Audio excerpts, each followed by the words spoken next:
في اخبار متداوله للنادي الاهلي ان النادي الاهلي اقترب من التعاقد مع المهاجم الفرنسي انتوني موديست، خصوصا ان هو فري دلوقتي. طبعا اللعيب طبعا بتاع بروسيا دورتموند السابق. انا شايفها انها هتبقى، طبعا هو سنه 35 سنه، لكن ان شاء الله صفقه هتبقى سوبر لو جت للنادي الاهلي، خصوصا ان هو بيلعب بدماغه، هيدر كويس، فينشر كويس، هيقدر ان شاء الله ينقل النادي الاهلي في الحته الهجوميه. ولكن لسه اللاعب بيفاضل ما بين عرض النادي الاهلي وما بين عروض تانية ليه. هنشوف طبعا القصه تبقى ماشيه ازاي، ولكن القصه كلها نتمنى انها تخلص في اقرب وقت، خصوصا ان الانتقالات في مصر قربت تخلص. الانتقالات في مصر هتنتهي يوم 15 سبتمبر، فنتمنى ان شاء الله ان موضوع المهاجم ده يخلص على خير ان شاء الله.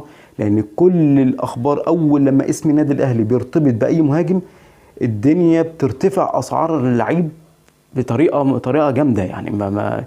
فنهدى كده ان شاء الله ونخلص القصه.